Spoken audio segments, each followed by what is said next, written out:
Phil Walker is one of the funniest stand-ups on the circuit. He's got at least 25 years experience. He's original, sometimes touching on the controversial, but only if it's funny. In this edition, Phil tells me about his first stand-up gig, to writing a successful children's book, and writing and directing in pantomime. He talks about his favourite comedians to watch, his near booking on the Royal Variety performance, and working in Afghanistan. He became a headline act at most of the leading comedy clubs throughout the country. After Phil's appearance at the Comedy Store in Manchester, he was voted City Life Comedian of the Year. Previous winners include Peter Kay and Steve Coogan. Chortle says of Phil, his set moves seamlessly and seemingly effortlessly. The gags and observations keep on coming thick and fast. He can pretty much guarantee a good night out. Walker is crackingly good. Phil's other award is a Wilkinson Sword Cutting Edge of Comedy regional winner and finalist at the Edinburgh Festival in 2002. Phil runs his very own comedy club called Woofers in his hometown of Lytham in Lancashire. Check it all out on www.phil-walker.com. He's a comedian to admire and to learn from, and you'll soon see this when we get straight into chatting about outside comedy clubs and the audience. They're all sat in cars, and we're both curious as to what it'll be like in that scenario. Hello. Hiya, Phil. Hey, Steve. I've seen a few of these driving ones. Have you done one yet, or is this the first? This will be my first, but yeah, it's going to be weird for sure, but we'll give it a whirl, see how it goes. It's better than sitting in the house. I'm trying to fathom what it's going to be like 300 cars laughing at you or hooting. What? Well, I think from what I've spoke to a few guys, and they said they just flash the lights and beat the horns and stuff. They said it's weird, but you kind of get into it after a while, you know. Really? So if you drain someone's battery, it means you've had a really good night. But if you don't see any flash, if someone can't drive home after it, then you know you're going well. You've done well, yeah. I imagine though, if you don't see any flashing at all, you've died on your ass. Is that how it works? That could be it, yeah. I don't know. We've got just abandoning the cars. We were just walking out. I don't know. We've got to do what we got to do because it's hard, isn't it? It's difficult to thinking about going back on stage. Yeah, it's weird. I don't think I've ever had. Well, it's got to be the same for all of us. You know, this five much months. time off. You know, Yeah. you have a couple of weeks off after Panto usually or something, and Yeah. come back and you're a bit ring rusty for the first 3 or 4 gigs. It's like starting again, isn't it? In a way, for me, the way I've been working the last few years, I just kind of have 4 or 5 key word subjects, really. I used to write everything down and have it like a script, you know. Yeah. But I find that works better for me this last few years. It just keeps it a bit more free-flowing. One word would trigger off your whole scenario, the whole thing, you know. I think it's when I started MCing gigs, you know, it brought me out of my shell a lot more. So yeah, they helped you cut the act up. Whenever I MC a gig, I don't really, unless I've got like a new bit I want to try out, I don't do any material. I just kind of just bounce off the audience. I mean, that's another thing that's going to have to change really for these driving gigs. Yeah. I'm just going to have to kind of wing it as it goes along. Obviously, the ventriloquist community, all the magicians, where they use people on stage, that's a no-no. But I didn't even think. We looked into getting, because I've been looking at more sort of visual acts for the first couple of shows that we're putting on. But you know, I'm a big fan of Tom Binns. You know. Oh yeah, I love Tom. And Brackenbury and stuff. But yeah. Thinking about his set, you know, he gets a lot of people up out of the audience when he does his spoof vent act and his medium act. Jeez. You know, interacting with someone from the front row kind of thing. Yeah, it's amazing how it's affected comedy in a big way, isn't it? So I'm guessing, I mean, a lot of it, if you're just doing a set, you just kind of perform it like a monologue, really. I'm not really standing there for 20 minutes or 30 minutes. No, a set. You just got to know your cars. So, where are you from? Yeah. You're from China. Tires. That's a good start. Yeah, it's brilliant. Tread on them. Cool, look at the size of your exhaust. Yeah, exactly. I mean, you've got 20 minutes right there, haven't you? Just describing the... I mean, you kind of... I have been jotting things down now that, you know, we only met with the theatre the other week, so since then I've been kind of going subliminally into comedy comedy mode and kind of jotting little bits down and stuff. Whereas, you know, the last few months I've just not even thought about my act really. In a lot of ways, I've enjoyed having the time off and just getting into fitness and wandering around the house and doing a bit of cooking and stuff like that. Stuff that you don't get to do because you're always on the road, and I've enjoyed that aspect of it. Yeah. This podcast is called Eyes and Teeth, inspired by Keith Harris, which was one of his phrases he used to say. So you knew Keith really well, didn't you? Yeah, I was lucky enough when I started off doing comedy in the sort of early 90s, really, when I really probably got going around Blackpool. I was entering a few talent competitions and stuff, sort of late 80s, but sort of early 90s. Keith was one of the faces that was around Blackpool at that time. Yeah. You know, along with the Grumbleweeds and all those sort of people. So we were quite lucky, really. I mean, like yourself, to be around these guys. We were the kind of young guns sort of starting off, and they were at their sort of peak at the time. Yeah, and Keith was very much one of the sort of local characters, if you will, around the area. Yeah, definitely. I worked there in 95 at the Tower, and I went out to see all the shows. If there was a party on, I went. But I'd done a few talent shows as well. One was at the Metropole Blackpool, which I won, which was nice. There's one I didn't win, but I done a show down there. I think it was Talk of the Coast, and you was a judge. Oh, the Viking. The Viking, yeah. You were the judge there. Do you remember? It was very early. God, Steve Hewitt. No, I didn't really have an act. I had about 20 minutes. And it was more of a kids show back then when I was 20. But I'd done like 15 minutes, and I didn't win, but I had a great night. And you give me some nice advice that night. You know, keep at it, well, not give up. Which is nice. So thanks for that.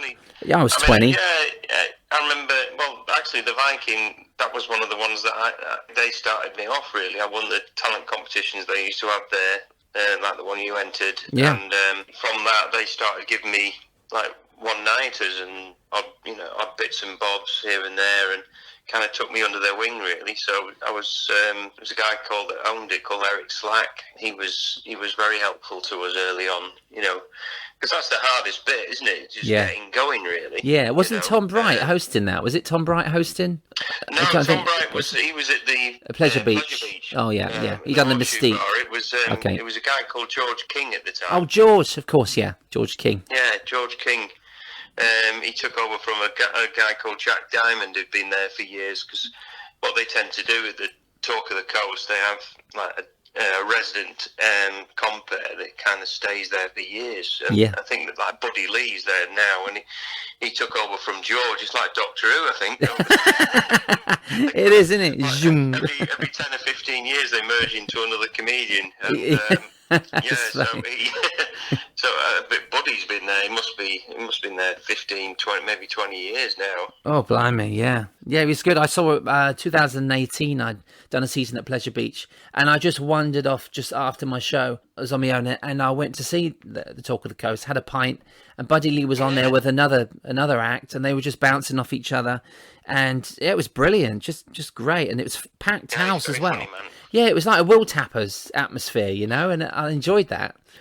Really good. Yeah, it's nice to sort of step back into that world now and again. Blackpool was very good to me when I started off, and then years later I ended up going back to Tom Bright. I took over from Tom Bright for a couple of seasons at Mystique. Okay. The Horseshoe Bar, which was an amazing room. Yeah. I mean, at the time, it was the longest running summer season in the country. We started sort of beginning of May, right the way through till beginning of November.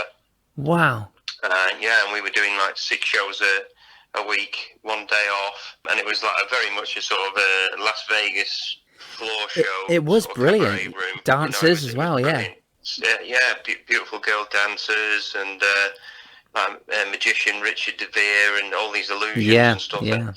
And then I sort of compared it and did a number with the girls, and then did 20 minutes set in the middle of it. So and sort of to work 6 nights a week really got me sharp. And the other thing was you got a lot of sort of regulars that were coming to it.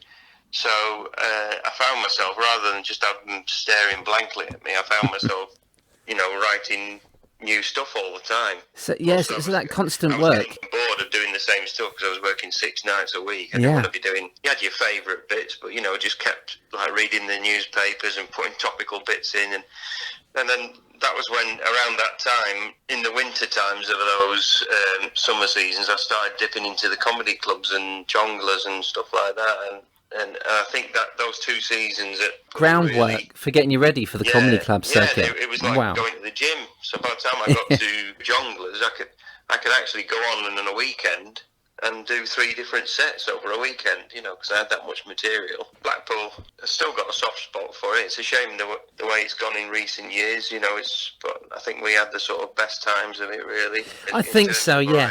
I mean, when I was there in 95, it was still possibly thriving there. There was still North Pier and Central Pier shows. The Grand Theatre. In the 90s, it was very much, a lot of cabaret bars. And yeah, it was great. Obviously, the Pleasure Beach had 3 or 4 shows on the go, and the piers were all still going around then. The Winter Gardens still had a full summer season. So, yeah, but in the mid-90s, Blackpool was a good place to be.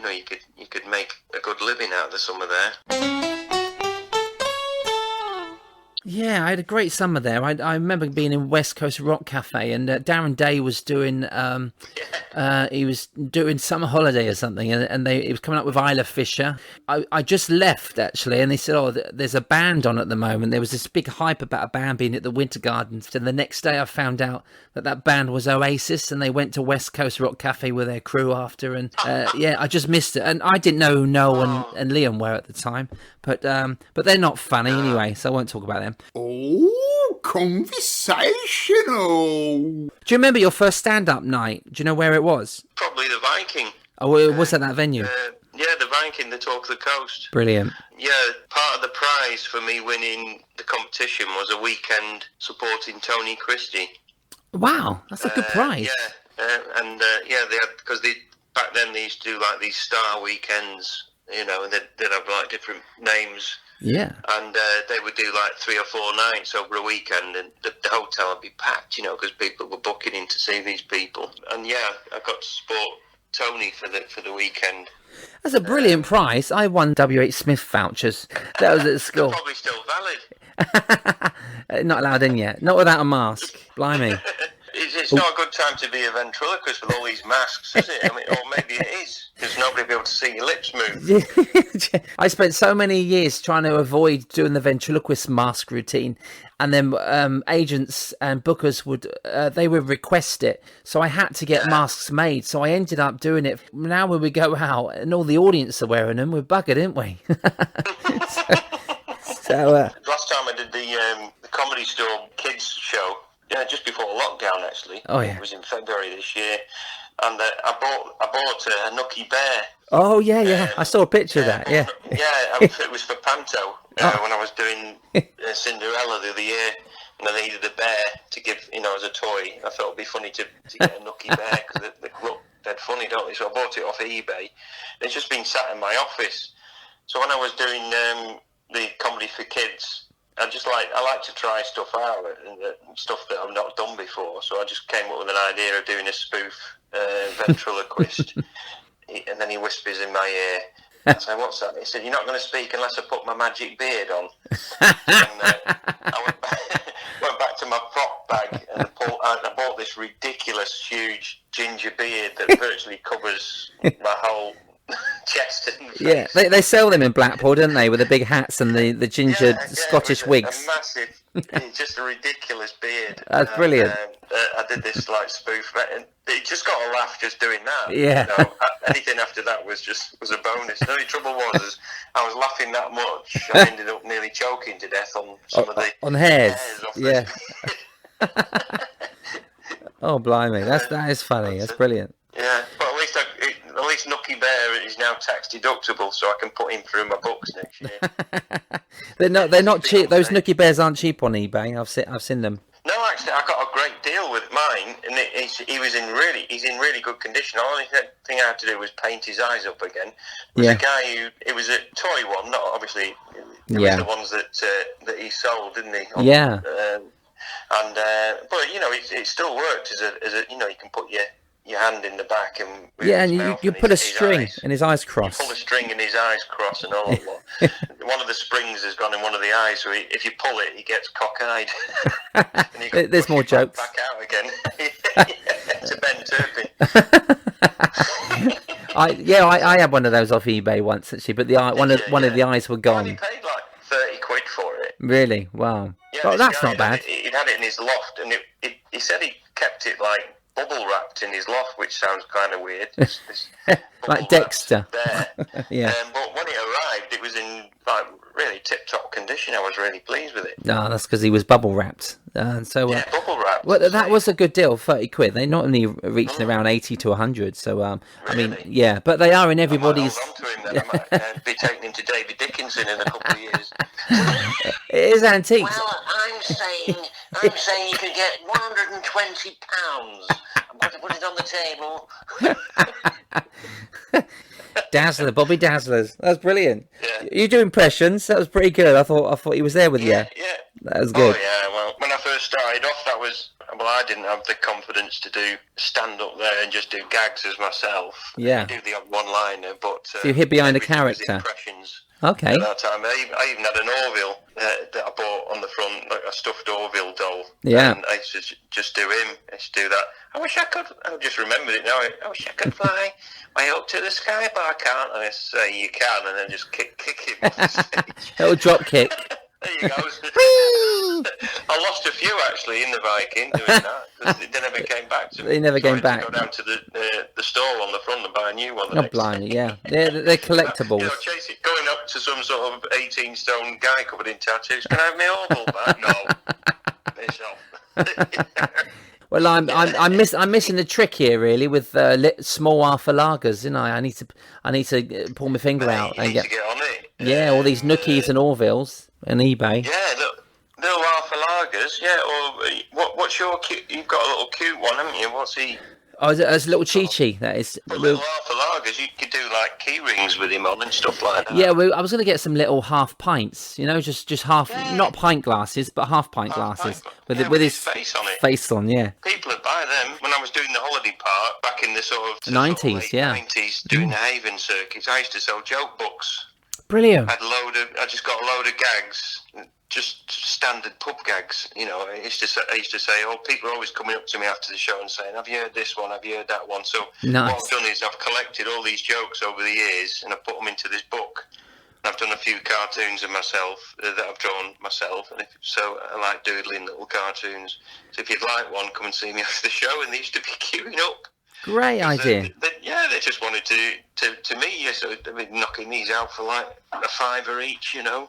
Yeah, it does. I remember selling because I done like a little tribute to Lamb Chop. You remember Shari Lewis and Lamb Chop? And I got them all off eBay. I had 11 in my act at one point where I would just sort of throw it away, and then there'd be another one in the trunk, and then I'd just keep throwing them one after the other, and it was just it was visual, you know.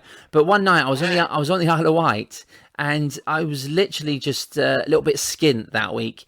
And I said to my wife, Nina, I need to sell photographs to get home because I didn't have enough petrol to get home.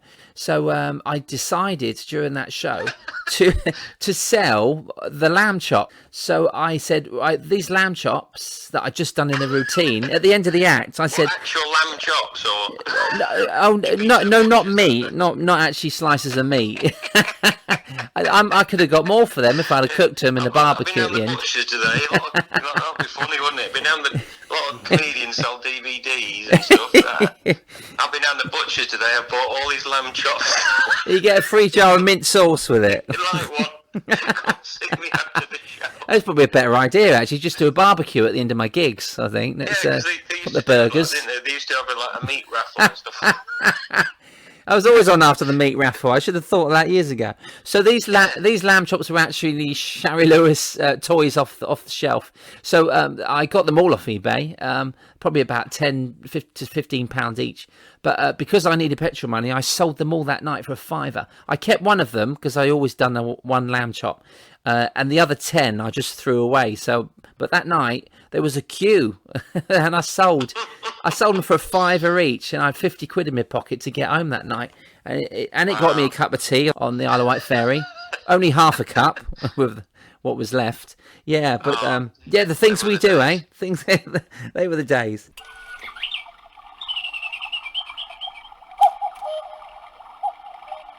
But did you like the likes of Bob Monkhouse, Kenny Everett, Benny Hill, Tommy Cooper? What sort of comedy was you into? Was it more American comedy?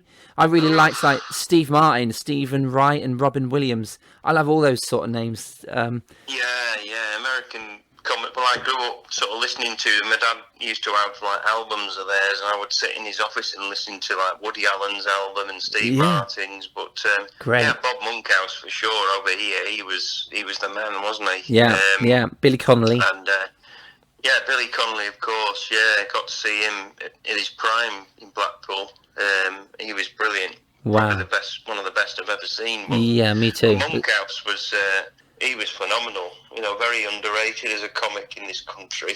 Yeah. I thought people sort of pigeonholed him as a game show host, but I think he was far better than that. I know Adam Bloom, who's a brilliant stand-up. He was there at his last ever show. That's on film, isn't it? It's on film. He You did can. a show Yeah. for all. That was it. And Adam was sat in the audience with his dad. Funny enough, they went. And Adam to this day said it's the best hour of stand-up he's ever seen. He said it was absolutely flawless. He Yeah. just stood there. I mean, entertained a load of alternative comics. You got to be brave Made to them do all that. laugh. That's bottle for you, that isn't it? I mean, are you comfortable performing in front of other comics? I mean, if there's a mate of yours in the room, that's all right. Or there's always 2 or 3 comics on your bill, and that's okay. But a whole room full of comics must be a nightmare. Oh, I haven't done that, but I mean, when I was doing like a lot more comedy clubs, when there was a lot more going, jonglers and all that, and every weekend I was doing like the Frog and Bucket or the Comedy Store or whatever, the Laughter House, and you're sharing a bill with 4 comics anyway. So I'm used to, I used to love it. First time I got in with jonglers and a few of the other comedy clubs, I used to just love standing at the back and I'd watch the whole show, Yeah, I do. I love it. I mean, I last worked with you last year. I think it was it Southport? We'd done the Pontins comedy. The Pontins, didn't we? Comedy weekend. That was great. I watched. I was on after Chrissy Rock. I think you were on in the daytime as well. You. Oh, mate, we were supposed to do 45 minutes. She'd done an hour and 15. She ripped them apart, but I couldn't follow those words. But luckily, you can't follow that language though. No. Well, I think they had an hour off before I came back, and they were ready again. They were a brilliant audience, but you had me in stitches. I was crying. I was crying watching you, Phil. Oh, bless you, mate. I saw your show as well. You weren't bad. It was all right. It was all right. It was. I mean, I had to toughen up a bit, after Chrissy, but it was it's certainly a lesson. It was like being back in Benidorm again. Like that. I mean, it's not all about the material. But once someone goes down that route of and it's not just swear words. I mean, some of the stuff is quite graphic, But, it was the content, I mean, once the audience has been exposed to that, it's kind of it does change their mindset for the rest of the afternoon. Yeah. I mean, because I remember the year before I did that one as well. I did it 2 years on the trot, and Chrissy was on just before me because she was actually doubling up, going to Butlins in Yarmouth, so she wanted to be on early, and she did the same thing. She did like an hour and a half. Wow. And just pure like unadulterated filth, and then yeah. I had to go on after her, and like you, I had to sort of switch it up a bit and just go like, okay, I'm gonna have to go in hard here. But so the following, I just said I can't go on after Chrissy again. Of course, everyone knows her from Benidorm and everything, so I think once someone's done an hour and a half, the audience gets quite tired as well, don't they? A 15-minute break, then you're back on for another 45. Yeah, well, the bar was full after that, but I mean, it's a great comedy weekend. It's a brilliant idea. Oh, it's and they're there to watch and laugh, aren't they? And they do. They don't heckle you. They actually enjoy it. Actually, the same thing happened to me the following year. I got stitched up again. I've just remembered now. No, it wasn't Chrissy Rock. It was one of your oppos. One of your event. Was it event? Yeah. Paul Zerdin. Yeah. Yeah, Paul. He said, "Oh, I've got to get back to London." He wasn't gigging or anything. He just wanted to get back And go home. Paul. I mean, such a strong act, isn't he? He just Yeah. went on and he'd only just won America's Got Talent, which Okay. was about 3 or 4 years ago. Yeah. He went on and just destroyed, and then Wow. here's someone you haven't heard of, Phil Walker.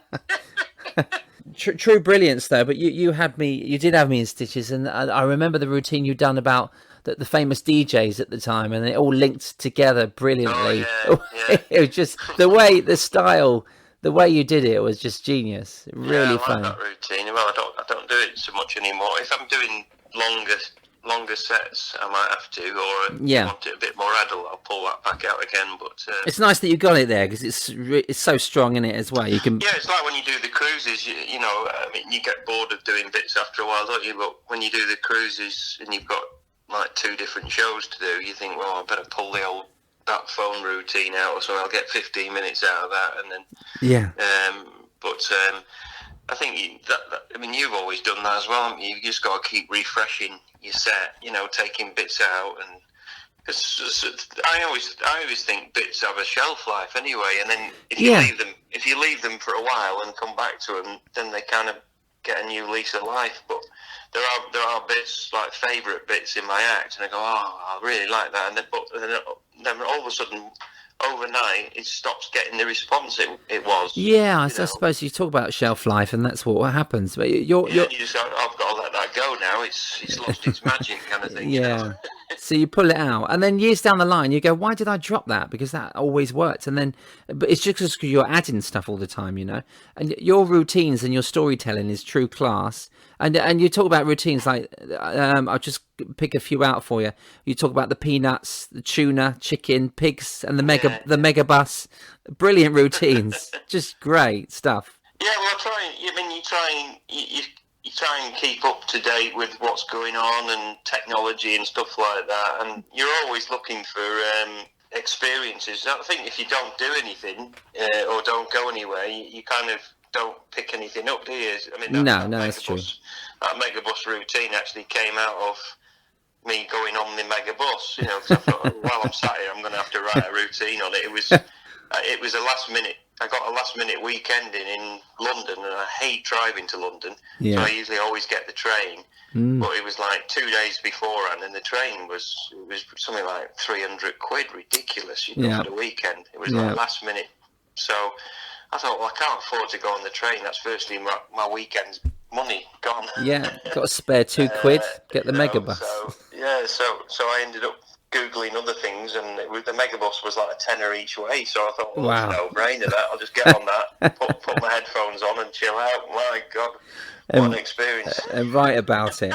But it comes from true life, doesn't it? Funny enough, I wrote the routine on the way down and opened with it and just did it. No, that's brilliant. When you write something, you just go, "That's funny. That I know that's going to get a laugh." Yeah. And virtually didn't even. I've added little bits into it, but everything about that routine just came out that night. And wow. And did they let you back on the return journey after you slagged them off? You can get a bloody train. I think, let's put it this way, I don't think most of the people that were on there remembered they'd even been on there in the first place. Oh, I see. It was that bad. I got on in Blackpool, and they'd been on since Glasgow. So, yeah, you can imagine. Yeah, when you start in Glasgow. I remember this guy, we got off because you weren't allowed to get off to buy anything, or no? Like they had a toilet on board and stuff. Was it a bucket that you handed round? Quick turnaround, isn't it? And this guy, he was like really drunk, him and his girlfriend, and they were insisting on going across to get some cans. They only had like limited 16 cans each for the journey, so they'd run out by Birmingham. So the guy was going, "No, you can't get off," and he goes, and he says, "I'm getting off. Look at the size of this queue. By the time all these people get on, I'll be back again. The shop's only there." And I thought this will be fun, so I just sat and watched this guy staggering across this busy road in Birmingham, trying to get to this off license, and he came back about. There was like one person left in this queue of originally 30 people waiting to get on the megabus. I could see this guy with these 2 plastic bags full of bargain booze, just trying to get across the road. And just as he got across the road, the doors of the coach shut. No. We just drove off and left him. Did he really? Yeah, and I could just see him behind us, just dropping these things and going mental behind us, swearing in Glaswegian, you know. Oh, that's brilliant. He's And we probably just left still him, there. yeah, and his girlfriend was crying her eyes out. You've got to let me off. You can't let me off. Oh, And she was still on the about 2 bus. miles down the road before we got on the motorway, the guy, she was going that berserk. She just got off. Wow. And he left her in the middle of nowhere. And then her friend came up and goes, and she was like crying. The woman that was with her, I felt a bit sorry for her. She wasn't as drunk as them two. And she said the bad thing is, she said that they haven't got their phones or bags or anything. All their stuff's on here. So God knows what happened to those two poor souls. Oh, you're joking. Wow. I'll tell you what, if there's ever a premise for a sitcom, you need to write that. The Megabus. Yeah, the night bus. Phil, that's all yours. That's brilliant, mate. Yeah, we could do it. You could have Arthur Lager as the driver. As the driver. That's crazy. Wow, what a story. Ice and Steve. I know people, Peter Kay, I've never met, I met him briefly once, but I don't know him that well, but I know quite a few of the Phoenix Nights boys, Justin Morehouse and Toby Foster and whatever. Yeah. And they said early on what Peter used to do, even from when he left college, he always had a recorder in his top pocket, like a little dictaphone kind of thing. Okay. And he would just go out into the public and sit in cafes and stuff and libraries and just have it on record, just listening to people's conversations and stuff. And then he'd go back and he started writing these characters. You know, he went out actively looking for people to get ideas for. To take off. That's genius, isn't it? What a nice way to write. Wow. Well, you Yeah, get everything from everyday life because my daughters have changed my life. I've got an 8 and 4-year-old, slightly too young for a mobile phone or a boyfriend for at least 15 years. But I mean, teenage years are fab for writing comedy, aren't they? I mean, you must have loads on your daughter. But a mobile phone routine I've seen you do is, I saw Seinfeld in London last year do a brand new mobile phone routine, and yours is completely different, but as equally in hysterics at that, because everyone can relate to the mobile phone now. You know, it's a genius routine to do. So that's brilliant. Your mobile phone. That was another routine that kind of came out fully formed, really. Really? Sometimes these things just click into your mind and you just come out, don't they? Yeah. But yeah, I remember at the time, you'll go through all this, you know, when I first started doing stuff about my daughter or being a dad, you know, it was all about the birth and being at the birth and all this kind of stuff. And and then you kind of move on. It was funny, I remember, because I've always tried to be truthful in what I do, so I've always kept her age, you know, or around that age, you know. My daughter's like 6 or 7, and she actually was, you know. But I remember when I was doing the Jongleur circuit, there was one comic, I won't name him, but he was a good comic, but it must have been 12 years that I was doing that circuit.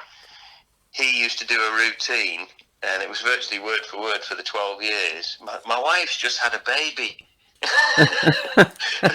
It's just stand at the back with the other comics going, that's the oldest baby in the world. It's like, it's the only guy I know with a 12-year-old baby. That's true. You know, he'd get a round of applause. You know, I've just become a dad in my mid-40s, and I've just become, you know, oh, that's he's funny. in his mid-50s talking about being a dad, you know, for the first time. Oh, that's what. I suppose you can change it to granddad, couldn't you? You just say granddaughter. I think some comics do that. Actually, there was one. There's a guy. There's a brilliant comic. One of the first comics I worked with years ago on the comedy circuit. It was a guy called Simon Bly. I don't know if you've ever come across him. I know the name. Yeah. He's very good from Liverpool. He was very much. He got nominated for the Perrier Award years ago. But he was very much a sort of Robin Williams physical, kind of in-your-face comic. Very, you know, the first time you see him, you're just blown away by him. Yeah. But I remember he used to do a gag. The first time I worked with him, years and years ago, he used to do a routine about going round to meet your girlfriend's parents for the first time, and shaking Oh yeah, hands with yeah. Dad. And years later, he was still doing that routine, but he role reversed it. So he was now the dad, and it was his meeting his daughter's That's boyfriend nice. for the first time. That's clever. So he actually evolved 15 years later from a routine, from being the lad to the dad. That's brilliant writing, isn't it? Changing It's still it. a great routine, so why should he stop doing it and just reverse it the other way? And it actually works better now. There's quite a lot of restrictions on material, isn't there, these days? Do you roll your eyes at them and rewrite it, or do you just adjust material as so it works within the guidelines which we now have? Because it's getting worse, isn't it? Yeah, well, I've noticed actually, especially amongst it makes you sound really old, but especially amongst really young people. I remember doing. I did the hot water gigs in Liverpool last year, and I remember coming off, and there was like a couple of lads came up to me at the bar afterwards, and they must have been about like 20-year-old, and they said, "Oh, we liked you because you weren't PC. You weren't PC. You were like, really old school kind of thing, and a little bit racist." And I was like, what? I was like, what? What are you on about? What bit was racist? And I made him go through, it kind of upset me in a way, Yeah. I like to take pride in what I do is, I try and keep current and stuff like that. But they were like, oh, this and that, and they were pointing things out that were like really just borderline, just, inoffensive gags, but they saw it as offensive. That's why I stopped doing student gigs years ago, because they kind of, two reasons. I am too old to be doing them now. You go on and you're like, oh, it's why someone's dad on stage. If you're doing student gigs, you've got to at least look somewhere near what they are. Otherwise, they're just not going to listen to you. Really? But, wow. Different gigs, or didn't they? the other thing is you could be really old, and then who's this dodgy old guy? Then you might work then, but they think they sort of know the whole world, and they don't really. Yeah. Comedy's comedy, isn't it? At the end of the day, comedy. I mean, if you watch, for instance, Dave Chappelle, who is my current favourite comic on the planet. Okay. He's just, if you watch any of his specials, he just tackles everything. He talks about everything, and it's just, there's nothing off the table for him. Yeah. Probably do like a Chubby Brown routine or something like that. Sure. Anything too far, but as far as subjects go and stuff like that, Bill Burr's another one. Bill Burr, he's just fearless. Yeah, I have to delve more into my. It up with his logic, Yeah. He plays this sort of dumb, straight guy kind of thing, but there's a lot of intelligence backing and facts really backing up his stuff. He doesn't just spew it out for no good reason, if you properly listen to what he's saying. Yeah, I think Ricky Gervais always backs up what he says, doesn't he? He's the same. He very much thinks about everything he's going to say, Ricky Gervais. He's very clever. Look at his, the writing of everything he's done, Afterlife and all these kind of things. They're so well written and so well thought. He has thought of everything that he's going to do before he does it. Yeah. But very much like Stuart Lee as well. Stuart Lee, every little pause or word or everything is written down. I read that book about him that he wrote about being a comedian, how he almost packed it all in. And some of his routines are in there. Yeah. And the way, they're written out word for word as he says them. Even the pauses. There's no, but you can imagine him in your head saying it, but there's no wastage or anything when you go to see a Stuart Lee. I mean, you hang on to his every word, don't you? He is such a great comic, but I mean, his writing is just genius.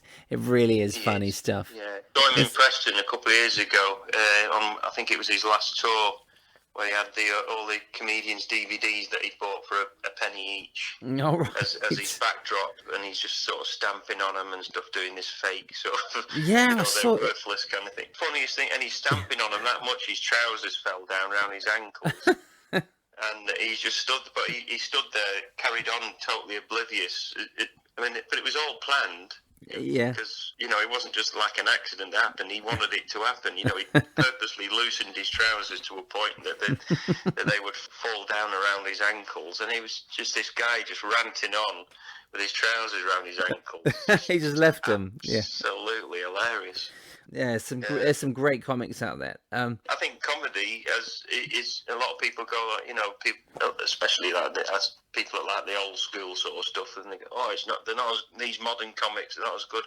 But I think today, or especially in the last 10 years or so onwards, I don't think comedy in this country has ever been better. You know, I mean, comedians, they're filling arenas, they're filling theatres. It's bigger than ever, yeah. You know, it's bigger, you know, if you get on Netflix or Live at the Apollo or something like that, it's massive, you know, it is a massive thing, and there's loads of, that's the thing now, there's loads of really good comics about, you know, it's not just some guy with a catchphrase running around the stage or whatever. These people are really, really good, you know, and I mean that's the other thing that I notice as well with, you know, the comedy clubs. You've got to keep your A game up, because there's a lot of young hungry comics wanting to come behind you. You know, if you want to get booked back, push you out the way on your laurels anymore. Yeah, it seems that they go to the top of the bill, then they get on the panel shows, then they get their arena tours, and that's the system of where it goes. And I think, is it based on management, on the perfect management on comedy? Yeah, I think a lot of it is that, you know, they drive them, don't they? They get picked up early on. I mean, a lot of these managements, they like, you know, think that they've discovered someone or something, and then they get picked up early on. But, you know, I mean, I remember to pick out someone who's massive. I remember working with Mickey Flanagan and all that out stuff and everything. He was doing that for years on the circuit with us, you know, week in, week out in these little pubs and clubs. Yeah. And then I think his daughter's either left school or something, and he said, right, I'm going to go up to Edinburgh. Okay. Because he always, you know, his wife worked, and he always had to be at home and stuff for his kids. Yeah. So he got the opportunity, and his first opportunity, he went up there with this perfect sort of hour that he'd honed, you know, for week in, week out on the comedy circuit, and just took that up to Edinburgh and the out bits and all that lot, and then he got nominated and picked up by big management, and he was away, you know, with it. Literally, it was like he was plucked out of the circuit, and you never saw them again. Yeah, you know, that's true. I mean, the same thing happened with John Bishop. You know, I remember working with John Bishop quite a lot, and then one day you just, oh, where's John? Oh, he's massive now. You know, you're walking on your way to doing Jongleurs Cardiff, and you're going past the arena, and there's a massive 60-foot poster of someone you were working with 2 weeks ago. Wow, that's incredible. And that's how quick it was happening, you know. Yeah, Edinburgh Festival's a big breeding ground for this, isn't it? And they go from Edinburgh, and even if you still get a spot on the Royal Variety performance, like Jimmy Carr did, and then overnight he was massive, and then sometimes the Royal Variety show works for you. I've seen Rod Woodward a couple of times on there, actually. I mean, that can be very big, and it's funny because it went out of favour for a while, and it was like looked down on, you know, by the modern comics, if you will, as being an uncool thing to do. And now it's, you know, it's the thing to do. I mean, it's one of my biggest regrets that I've never got to do it yet, because I remember years ago, the sort of late 90s, I was managed at the time by international artists, and they used to do a show. You probably remember it, the Winter Gardens every year, the Bernard Delfont show. And it was all the stars that not only were appearing in Blackpool, people that plucked people from Yarmouth and stuff like that, and they'd come over for this show on a Sunday night, this one-off show, to raise money for the benevolent fund and everything. So it was and at the time I was managed by International Arts, so they asked me to MC the first half and do a 10-minute cameo spot. And then Dave Spikey compared the second half. Right. So I went on in the first half, and I'd written little bits about. I knew everyone I was introducing. I'd written little bits about them, quick gag, and then my 10-minute bit. It went down really, really well. I remember I had this, like Bill Clinton, the scandal was going on, and I had some really good stuff on him at the time, and that went down well. And I remember standing at the back ready for the second half to start, and Stuart Littlewood, who was managing me at the time, came over and he was like, "Give me a big hug," and he said, and he introduced me to not Bernard Delphont, who's the other guy? Laurie Mansfield. Laurie, yeah. And he said, "This is Laurie," and he goes, "Oh, young man," and he said, "That was really good what you did on there." He goes, "We're seriously considering you for the Royal Variety Show. So you should go out and celebrate tonight." And I was in tears. I was like, "Oh my God, I can't believe it." And then I had nothing more of it for a week or so. And then I was like getting more and more impatient. So I phoned up Stuart and eventually got through to him. And he goes, he said, "Sorry, lad." He said, "It's not happening that anymore now." He said, "We've got Peter Kay's on and someone else, I can't remember who it was." And he said, "So if you're on as well, that'll be 3 Northern comics." They didn't think it would balance the bill out well. So it's not happening this year, but hopefully we'll put you on in another year. So they put six pop stars on instead to balance it out a little bit. Wow. Yeah, that's a shame. But on the night, I was convinced it was in the bag that I was going to be doing it. And who knows what might have happened off that, but you can't look back at ifs and buts and stuff, but it would have been nice to do. Yeah, I had a manager once who put me forward for it. I believe it was Kevin Bishop at the time he was talking to, and he said, "Oh, would you recommend Steve?" And he went, "Oh, we've got a puppet act," and I think it was Avenue Q or something. There was something that had puppets on the show, and they wouldn't take a vent that year. And so, but I mean, you got closer than me, mate, and I'm glad you said yet as well, because it can still happen, and it will, because it's you never know. It's that right moment. Do you, really? Yeah, you don't know who's standing at the back of the room. I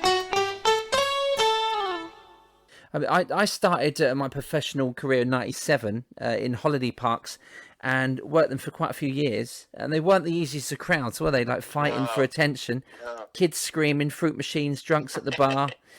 What's your experience of these? Because I know you've done a couple of years at the holiday parks.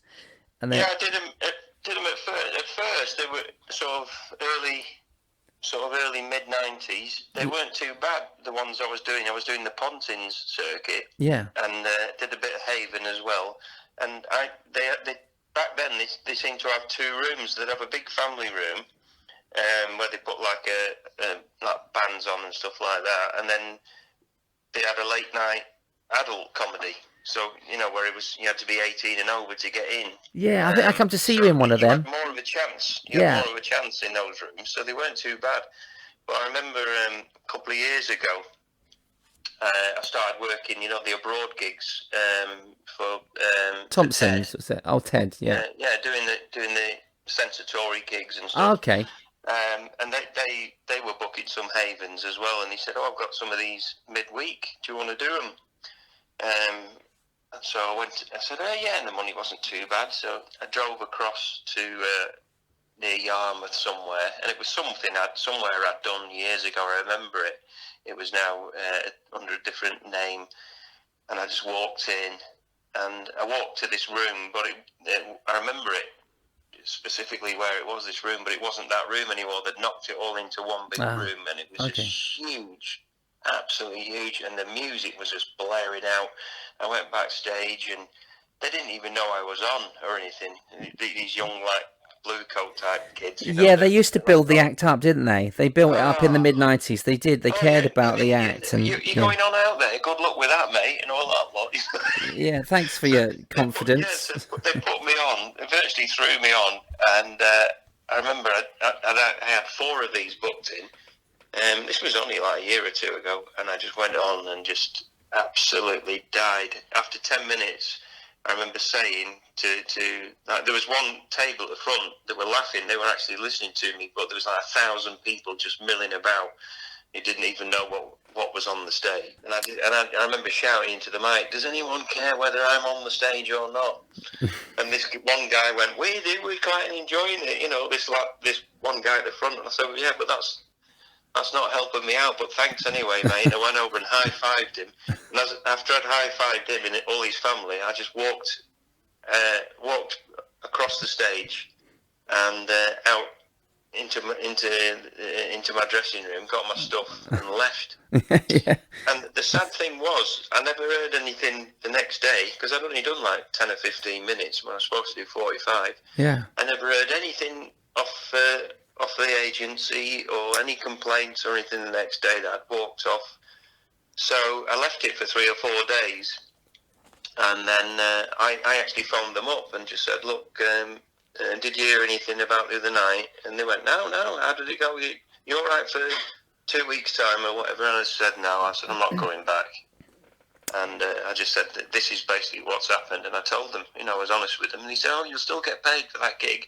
And you can still go back, And I went, no. I said, the thought of going back there would be like a cloud over my head. Years ago, when I first started off, you take any gig, don't you, and everything. But yeah, now I just think I don't. You got to enjoy your work. Going over there, knowing I'm going to drive 5 hours to die horribly in front of 1,000 people who don't want to listen to me. No. Then drive home. There's no point if they don't know you're on and they don't know you've left. Is there any point of you being there? It's not a win-win, is it? Was Afghanistan and these bases in Falklands, were they easier gigs?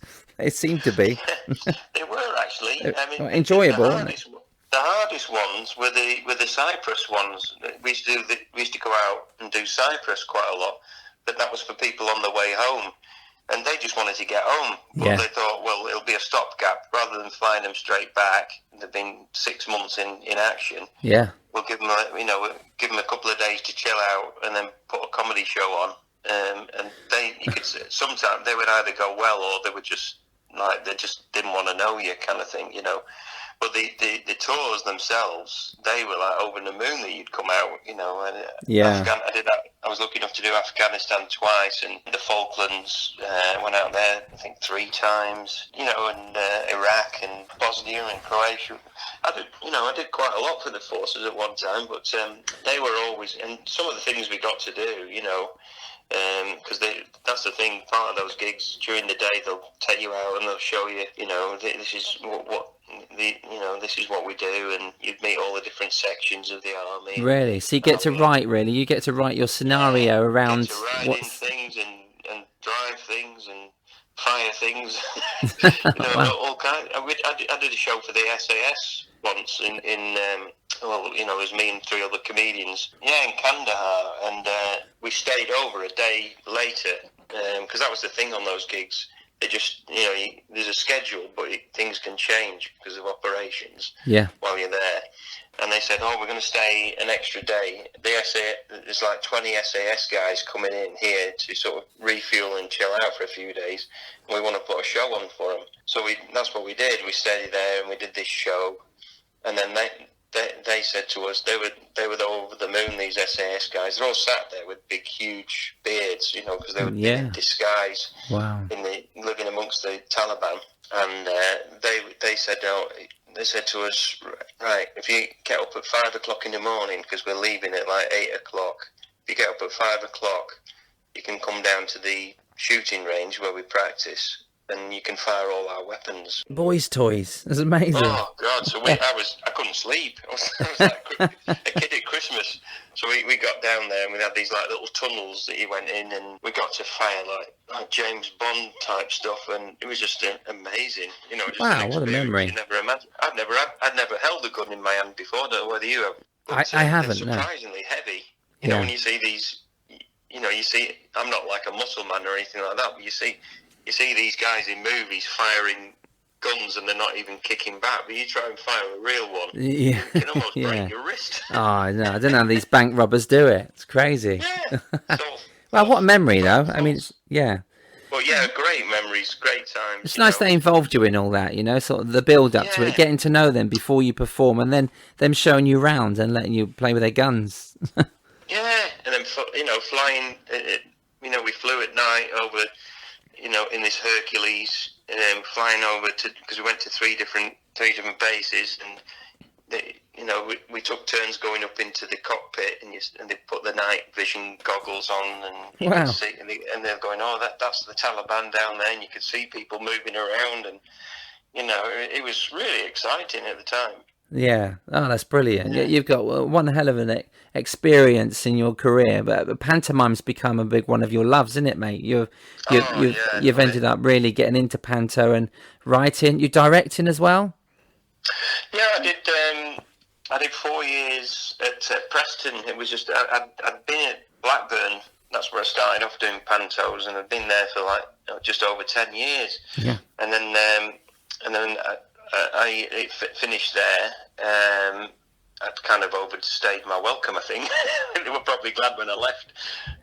And then I thought, well, I'll have a year's break from panto. And I ended up writing one for Blackburn, funny enough, because they couldn't get anyone to write a script, so I wrote a script for them.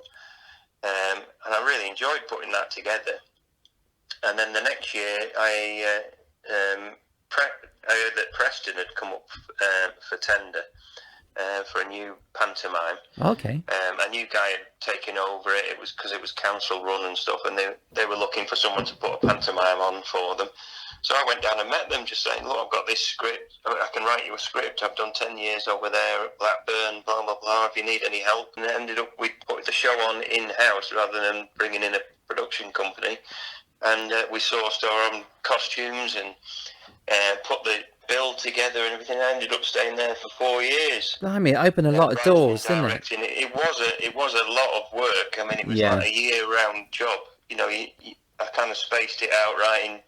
In January, we'll decide what we're doing for the panto for the following year, and then we'll look at getting the set. And then after we've got the set, then we'll get the costumes, and then you start putting together the cast, who you want in the cast. Yeah, the process is incredibly long, isn't it? Throughout the whole year, which is the thing was the script. You know, so you'd start writing the script in the summer, and then the other thing was because it was a limited budget at Preston, they had no budget left for a band.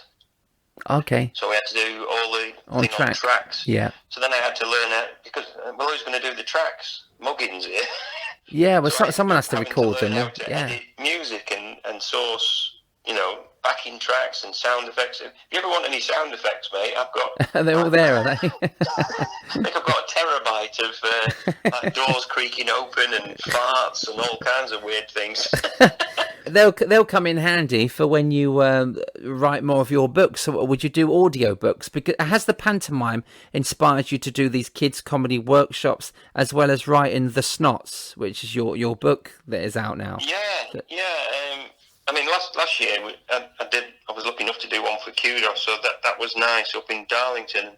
It was nice getting away from the hard work and just being in one. Yeah. So I enjoyed that. So I did a few book readings while I was up there with the Snots, and then ended up doing schools. I was doing some school tours just up before the lockdown, going around meeting the schools. So you're reading your book with I read visuals. The book to the kids, and then do all the different voices and stuff. Yeah, so we've got it out there now on Kindle as well. I've got the follow up to it coming up, but it was my daughter's idea. I didn't even know what Audible was, so I'm going to record it on Audible, the first one anyway. Great. After the lockdown, I'm going to go to the studio and do that, and then get it out there on that. Because the good thing is with the Audible is you can put all the sound effects on and stuff. Well, you've got them, haven't you? You've got them. You've got them. I've got all the sound effects, so I can use all that. From Panto. And all that business. The creaking doors. Creaking, yeah. There's a few farts in there as well, so I've got some of them. Continuity. Like during the lockdown as well, we started putting the second one together because I had the idea for the second one, but I've kind of been putting it off, writing it. So I'll knuckle down the first month or so and finish writing and editing it, which I did that. So I've just got my illustrator now, Tim. He's on with it, illustrating it now. So we're hoping in September we'll have that out there because we're just going to release it ourselves. I did have a publisher, but we've kind of parted ways at the moment for one reason or another. So at my level of authorship, if you will, if that's even a word, it's just as easy for me to self-publish on Kindle and try and publicise it that way. Because by the time with the distributors and the printing costs and everything else that comes out of it. And of course, Tim and I just split it 50-50 because he's such a brilliant illustrator. Even though I've written the story, his illustrations really bring the story to life. Yeah. So we just went 50-50. So then you've got to split that with the other people. By the time you don't make hardly any money at all out of it. So don't want to win that with nothing. Even though we know we're not going to make millions out of it, it's nice to get something back. So yeah, that's where we're at with that one at the moment. And I think the good thing about with Amazon is what friends of mine that have done well on there with books. Ian Sainsbury, brilliant actor. He used to do like a comedy keyboard act, but he won the Kindle Award for the best new book last year. Wow. Got a big award he went to number 1 and all that kind of stuff. But off the back of that, he's now got a really good book agent and stuff, so it's giving him a new lease of life. So I think with the Amazon, it's a good choice. If you can manage to get it up into the charts, you can you can attract attention from that. Brilliant. It was this guy, he's writing all these books and then they want to get part of it. And that's the great thing about the internet now, isn't it? That's another thing about it's TV good for and stuff. it's good for audio or podcasts.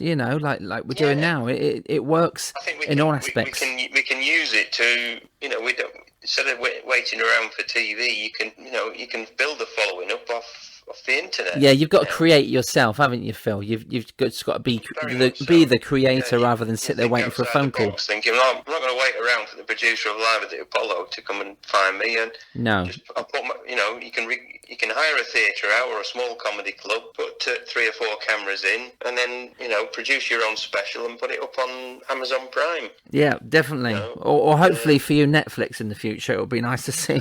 See, that's what you need. That would be amazing, wouldn't it? Yeah. You certainly deserve it. Because I've never recorded one, but I was going to do one. Funny enough, here in Blackpool, a friend of mine has a comedy club called the Comedy Station. We were going to record it in September, an hour special, but we're going to have to wait now till 21, so we'll find a date then to do it.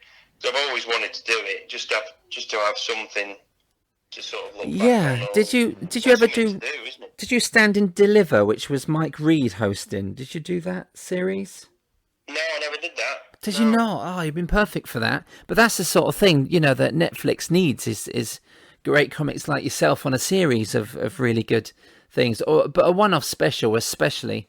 And if you can do that yourself, I know Paul Zerdin was talking about trying to fund his own Netflix special, but I mean, we're talking, 6 figures. I mean, it's a big thing to try and produce something like that yourself. But I mean, I think it's our goal to do, isn't it? Surely they have to approach you to sell it to them. Yeah, I think so. And I do know that I think Kev Orkian's recently put something on Amazon Prime. His DVD's just gone on. You can do Amazon Prime, and there's another one over here. You can put it up on there. Channel 5. yeah. Nobody watches it. That'll be my DVD then. So Phil, where do you see yourself in the future? Is it mostly writing, presenting, or stand-up comedy? Where would you like to be? Obviously, the Netflix special would be a dream, and a Royal Variety show is still a possibility. That would be amazing. Just keep on writing and creating. I still enjoy it after all these years of doing it. Yeah, I'd like to keep on the writing and carry on with the pantomimes, but I'd really like to try and get into a bit of acting, actually, whether it be on the stage. So I love musicals, so I'd love to be able to have the opportunity to go up for something acting-wise, whether it be on TV or on the stage. Oh, great. Just to do something different. I remember years ago speaking to Shane Ritchie, and he said, I just want to do everything, And I remember at the time thinking, well, all I want to be is a comedian. I just wanted to get really good at being a comedian. I wasn't.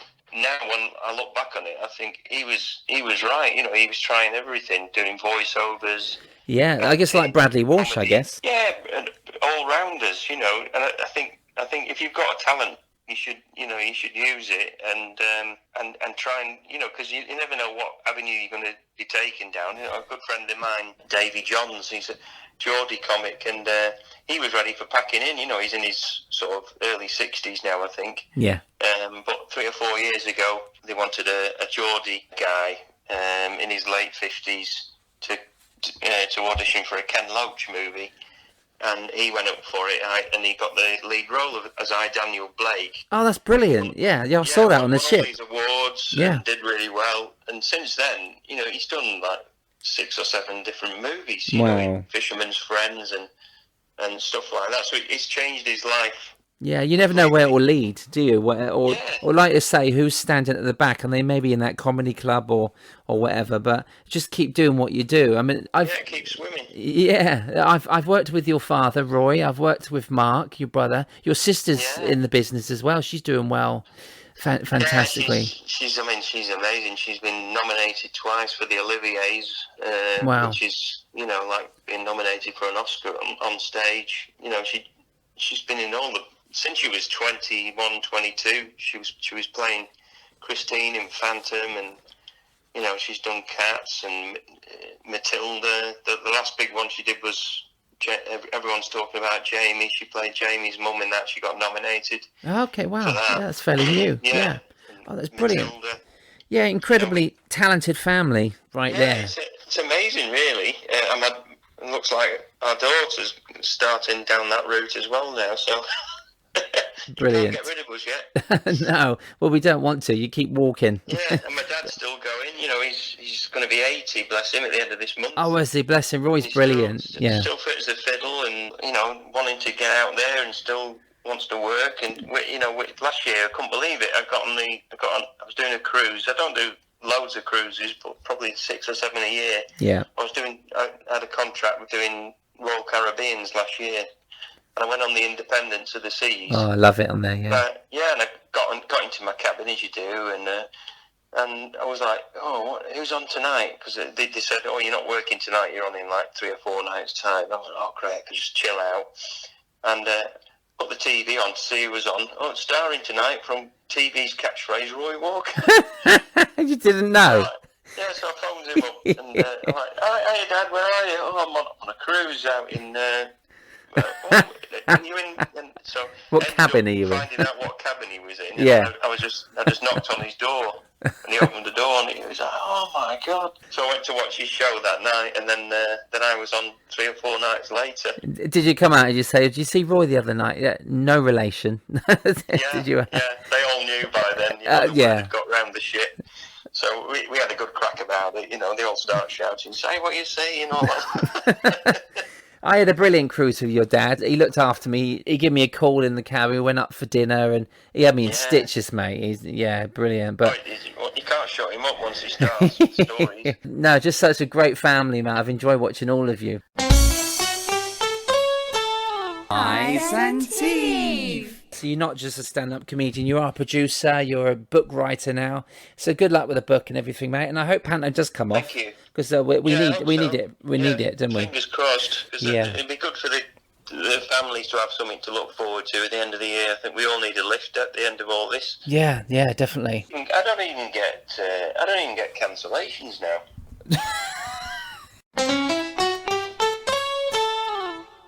Phil Walker's children's book, The Snots, has made it into the top 60 picture books of all time by the Book Authority. It's also been voted into the top 100 friendship books. Get your copies of The Snots on Amazon in paperback or Kindle through Phil's website, www.phil-walker.com. Thanks to Phil for his experiences. He was so laid back and so happy to talk about his highs and lows on stage, which is the sign of a true professional. Eyes and Teeth is written, produced and hosted by Steve Hewlett. That's me. Vocals provided by Lola, Larissa and Nina Hewlett. Special guest vocals by Rich T. Eyes and Teeth music and jingles produced and performed by Kevin Dean. He's a guitar teacher, you know. Today's comedy quote comes from Roy Walker. If Thomas Crapper invented the telephone, would we all be sat in the bath waiting for the toilet to ring? Join me on the last edition in season 2 when I'll be talking to the very entertaining Bernie Flint. Opportunity knocks. 12 weeks. 3 months.